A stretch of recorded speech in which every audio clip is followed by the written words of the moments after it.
Hello po, magandang hapon. So, bali, update lang po tayo. Actually, pa-turnover na po itong unit ni ma'am. So, meron po siyang additional na pailaw sa ceiling ni Lumina. Ayan. Tapos, naka-metal spandrel din po siya. Tapos, ayan, nagpalagay po sila ma'am ng surface type na ilaw. So, ito po yung ating front extension, tsaka gate.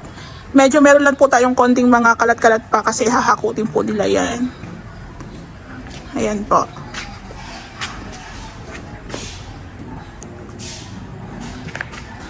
So, actually, turnover na po namin to. So, naglilinis, mostly linis-linis na lang po.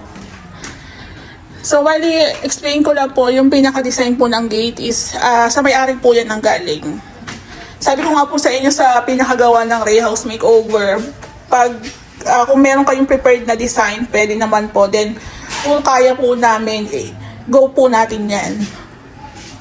So, dito po sa renovation namin sa unit ni ma'am, mostly, marami kami additional. Kumbaga, level up na yung gawa namin sa nakaraang video namin o project namin. Ito, parang naging ano na siya, grade 2 o grade 3, parang ganon.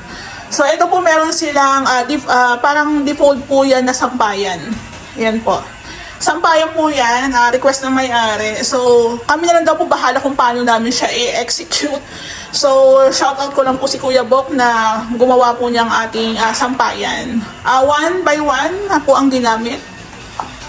So, mapapansin niyo parang nabawasan yung ganda ng ating ceiling. Pero ayan naman po is pwede natin ibaba, i-fold, ayan. So, dito nga po pala sa pinaka-renovation ng Ray House Makeover,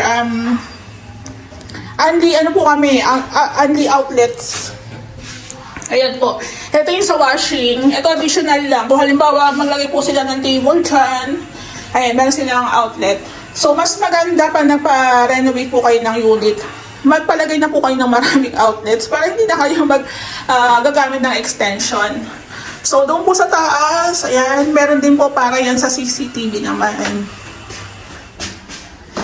Pagdating po sa tiles, mas preferred po namin gamitin yung 40x40.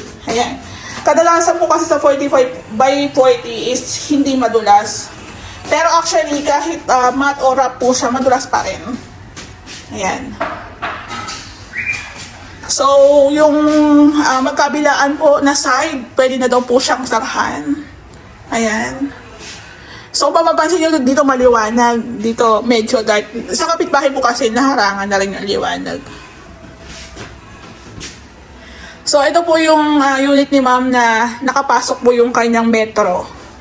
Yun nga, may sukat po kasi kami sinusundan. Nakabase po yan sa sukat ng unit ni ma'am. So, ganyan talaga. May mga part po talaga ng bahay sa Lumina na nasakop na.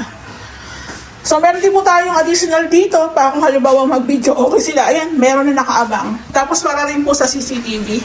So, while ongoing po yung renovation, magsabi na po kayo ng mga outlets nyo para may abang na. So, dito po sa front extension, yung ating kisame is metal spandrel po yan. Iba po yan sa PVC. Yung PVC ginagamit po namin sa indoor. Ang metal spandrel dito po sa may front extension. Tapos yung mga ilaw po na ginamit dito is surface type. Ayan, na downlight. So, depende sa inyo kung gusto nyo gumamit ng maraming ilaw o konti lang. Depende po. So, ayan po si Ray, linis-linis. So, minsan, pagtapos ng renovation, yung ibang mga kliyente is nagpapa-add ng screen door. Ayan.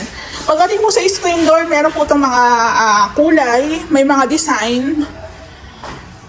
So, depende rin po yung pricing niyan. Pero, ang pagkakaalam ko po, depende sa design, sa sukat, at saka po sa pinaka-kulay po ng mga frame, nag-range po ng 5K pataas. Pero, parang mas mahal yung wood, nila wood style.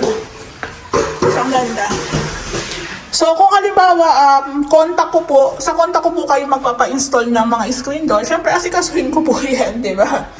Ito naman po kasi is, kaya ko rin sinasuggest para hindi na rin po kayo, kung halimbawa wala kayong alam o kaya hindi kayo available, meron na po tayong mga contacts, ayan. So, ito po siya.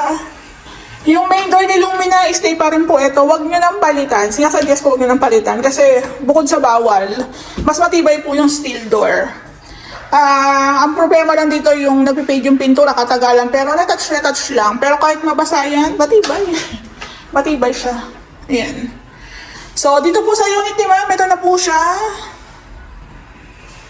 Sa pinaka-package namin, kasama na ang mga cove ceiling, ayan, kitchen cabinets, bar counter, balang hindi lang po kasama ang TV console, yung ating shelf sa bar counter, tsaka yung ating storage. Ayan po. So, yung idea po na paglalagay ng TV console, tsaka itong tawag dito, parang shelves lang, tapos storage din dito sa baba. Ayan. Idea po ng may-ari. Ayan po siya. So, picturean lang po natin. So, ang galing. Bago rin po kami gumawa ng TV console, tinanong po namin sila kung anong sukat ng TV. Tapos pasadya po itong ating TV rack kasi dito po nila ilalagay yung kanilang speaker. Ayan, kung halimbawa may speaker kayo na hindi man ganun kalakihan, pwede po natin na ilagay sa loob ng ating TV rack. Ayan po. Naglagay din po pala kami ng pasukan ng wires. Ayan. Kasi meron po tayo ditong outlet sa baba. Ayan. Idea po to ng may-ari. Ayan, sir, thank you sa ideas. Ayan po.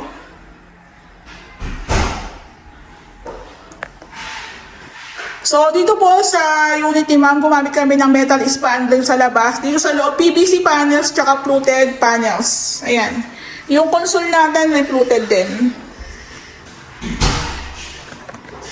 So, dito po sa dining, pinatransfer po nila yung kanilang mirror. So, ang pagkakaalam ko po, nag-range siya ng mga 5K pataas. Ang alam ko sukat niya siguro mga 3x5 o 4x5 feet. Depende rin siguro ang presyo, ang pricing niya kung ano, depende po ang pricing sa kulay ng pinaka-frame tsaka sa design. Halimbawa ito, plain mirror, pero meron din po tayong tinatawag na French type. Ayun po, depende. Tapos isa rin po sa additional sa amin itong ating divider. Tubular po ito na 2x2. Gusto lang ni ma'am ma-hide yung kanyang kitchen pa kahit paano. Ayan po. So, okay din siya. So, kung mapapansin nyo, yung ceiling nila, halos isa lang ang kulay. Ayan po. Para mas maganda siyang tingnan. Tapos, the best talaga ang puti na pintura. Lawak ko. Ayan. So, ang ideal po na pin lights na nilalagay namin sa mga cove dito sa malaki is 6 to 8 pieces. Tapos, isang strip light and isang center light. Dito naman po sa may dining, isang center light, isang strip light, apat naman na pin lights. Ayan po. Ito po siya, oh. Ayan, ang ating center light. Ayan po. So, kung ganito po yung unit nyo, siguro mas masasuggest ko na lang, 2 bintana na lang ilagay nyo. Parang mas okay pa. kaysa may isa pang pinto. Para kasing parang malis tingnan lang. Ayan po. So, mapapansin nyo, ang daming ilaw naman. Actually, ito po kasi is request din ng may-ari. Pero it doesn't mean naman na sobrang daming ilaw is sobrang mahal naman sa kuryente. Yung iba po kasi dyan is parang display lang. Design lang, parang ganon. So, dito nga po, dilipat lang po natin yung 2 bintana ni Lumina. Meron tayong pa-blinds. Ayan po. So, kung may malakihan kayong budget, pwede po kayong magpa-customize. Pero, mas suggest na lang din po namin yung sa Lazada or Shopee. Ayan, halos same lang din naman. Pero pagdating po sa pricing, syempre, mas malaki ang diferensya. Pero kung carry na po sa inyo sa online, pwede na rin po. Ayan, ganda rin naman po siya. Parang halos same lang. Tapos yung sa kitchen nga po pala natin. Ito po sa kitchen natin. Ayan. Yung ilaw po dito ni ma'am is 2 pin lights, tsaka isang center light. Ayan po. So, tandaan niyo po palagi, pag nagpapa-renovate kayo ng unit o ng bahay, dapat nakaabang na po yung inyong sink, tsaka yung inyong kalan, lalo na kung built-in. Tapos yung ratio dapat nakaabang na rin. Para kung gagawa na tayo ng countertop, mabutasan na namin, alam na po namin yung pinakasukat. Ayan po. Tapos ito yung ating, ayan. So, remind ko lang din po kayo ulit, pag bibili po kayo ng tub, depende sa inyo kung single o dual, yung kasama na po yung fittings, syempre dapat kasama na rin po yung gripo para talagang fit na talaga siya yan dyan. Hindi na kayo mamumroblema. Ayan po. So, sa overhead, meron tayong ilaw. Si ma'am din po ang pumili niyan. Ayan po. Isang kulay lang. Pagdating po sa tiles, counter, tsaka backsplash, ayan, 60 by 60 po siya na marble block. So, maganda rin pong block ang ginamit kasi syempre, puti na po yung cabinets natin, diba? So, okay din yung decision ni sir na block yung ginamit.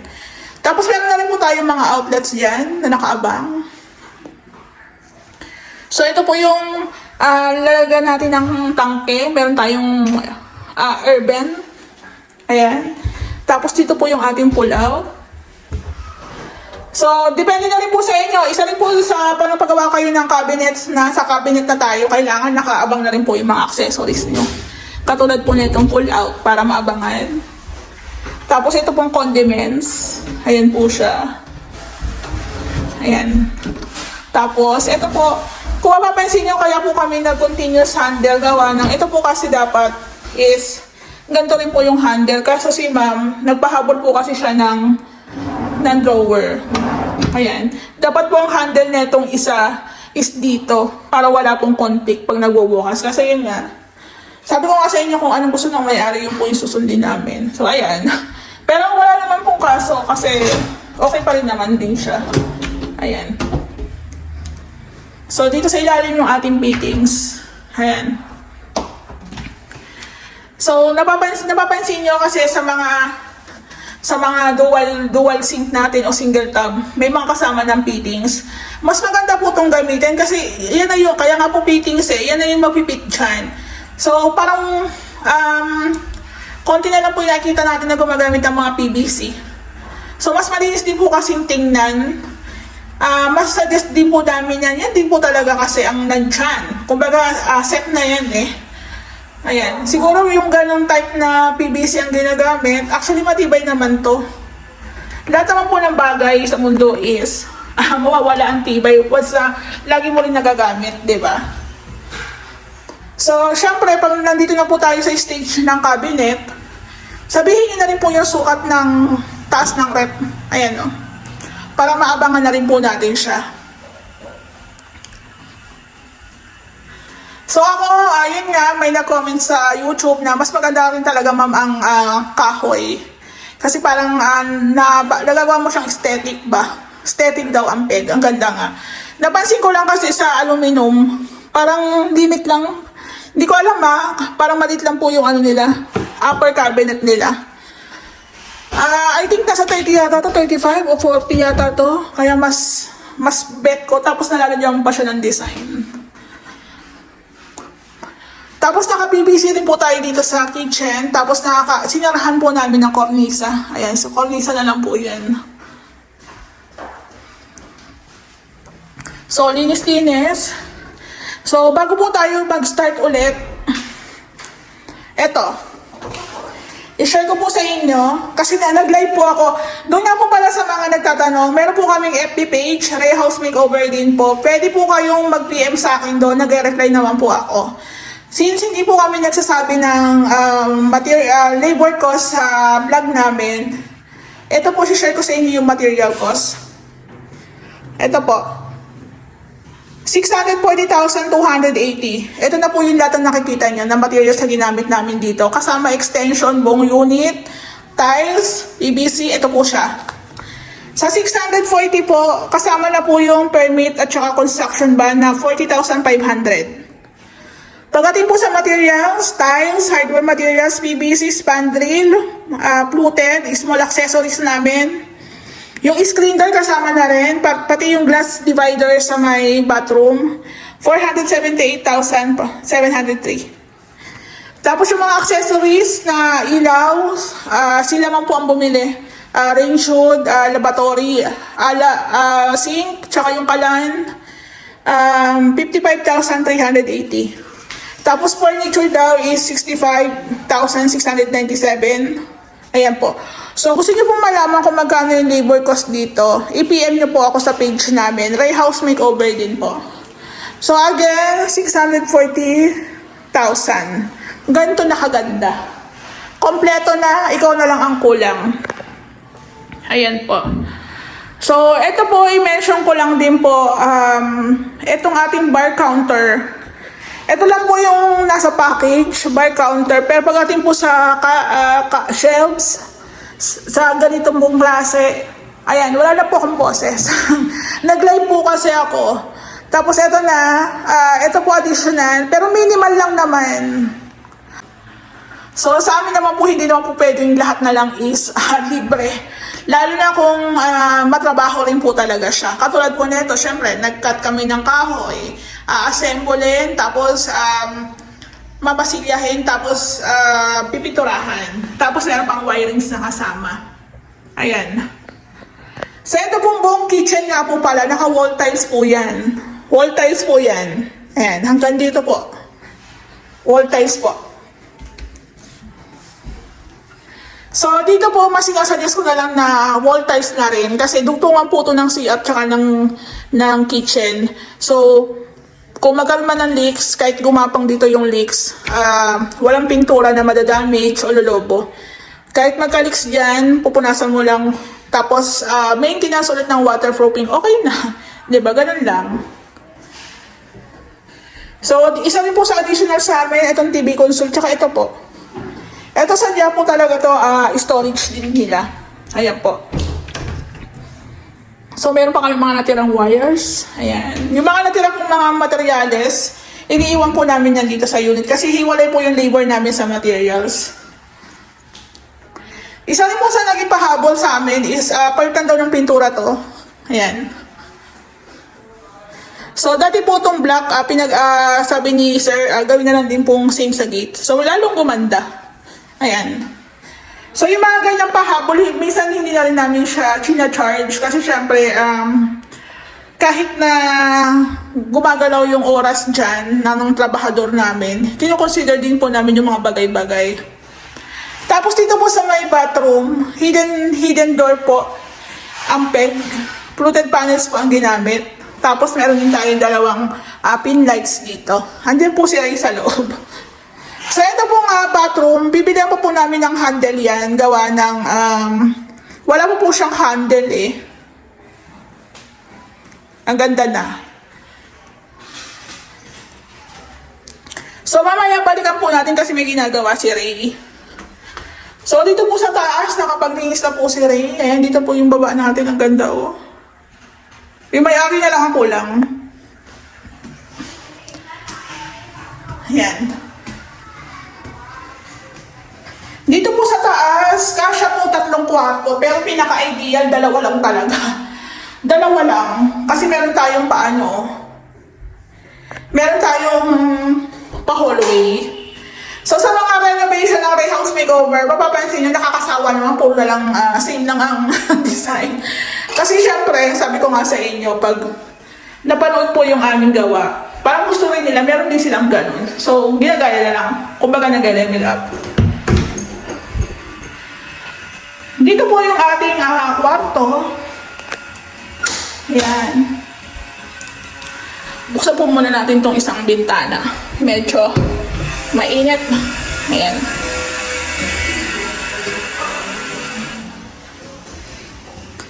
Dalawang kwarto lang po. Ito po is room ng mga bata. Ito po yung double deck nila sa kabilang unit nila sa phase 2. Ito po yung pinarepair sa amin ni ma'am, gawa ng pinadugtungan. Pinadugtungan po nila to. Kasi medyo malalaki na po kasi ang mga bata, medyo mahahaba na sila. So ito, nirepair po namin to. Then, nirepainting po siya. So, for me, mas suggest ko na magpa-customize na lang po kayo kasi yung mga standard na naka-ready na, mahaba po talaga yun, malalaki ang size. So, kung isang bata lang naman nang hihiga dito sa baba, okay na po yung mga 30. Kasi usually ang sukat po yan is 30, 36, 48. So, 30 pang single, carry na. Tapos meron din siyang harang dito. Yan.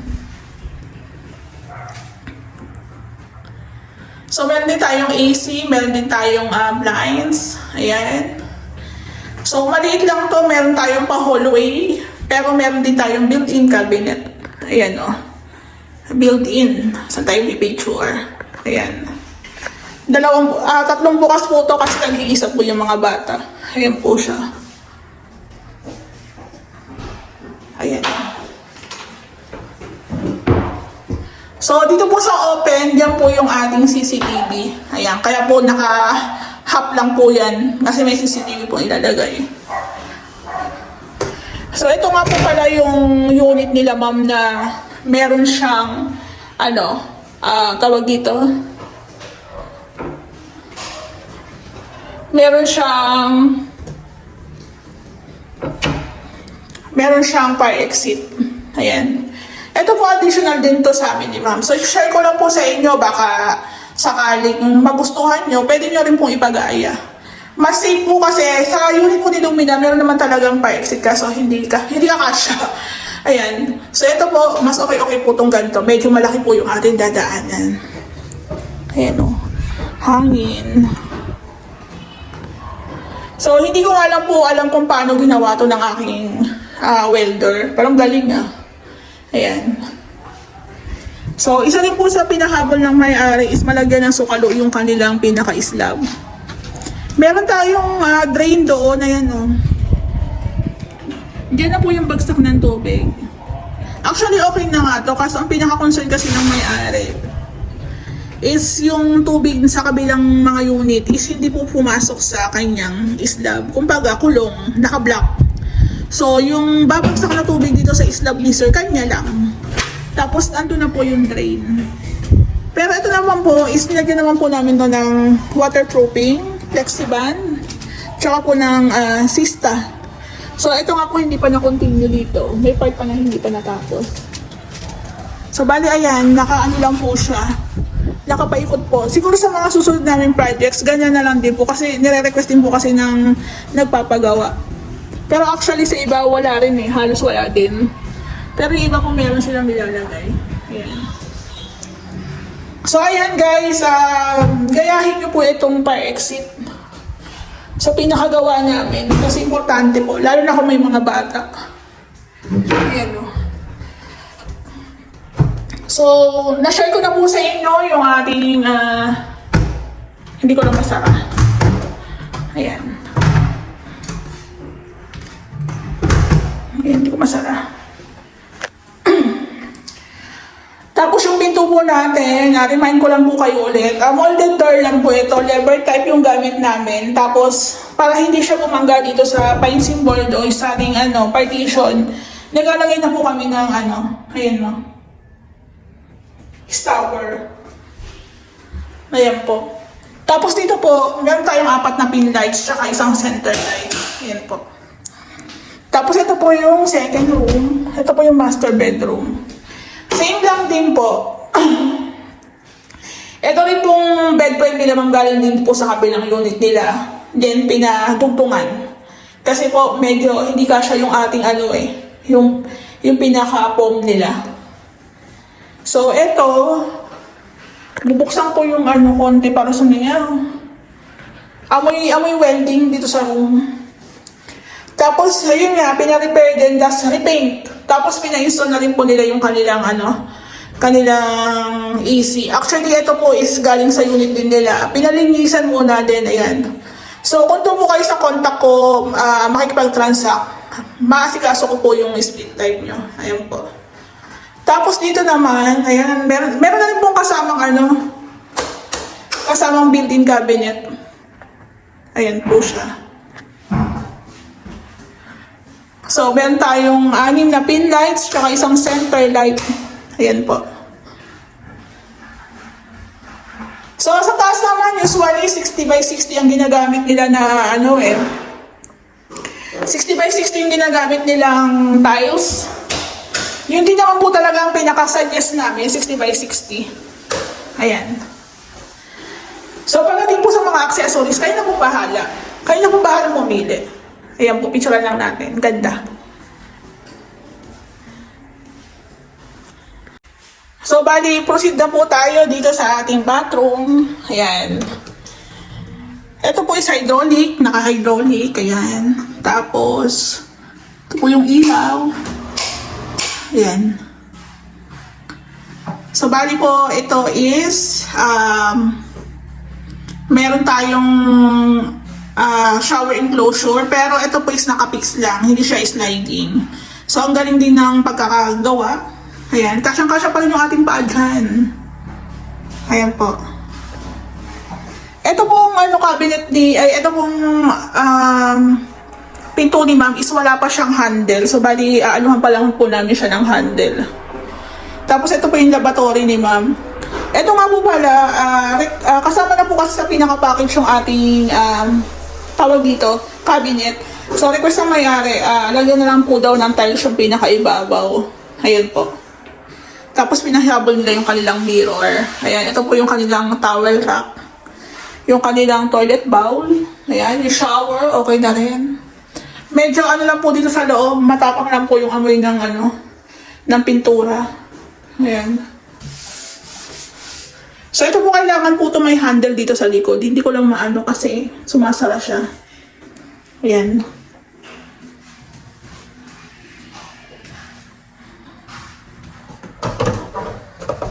Ayan, di ba? Ayan siya. So, okay na tayo. Ganda na. So, again, 640,000 ang material cost.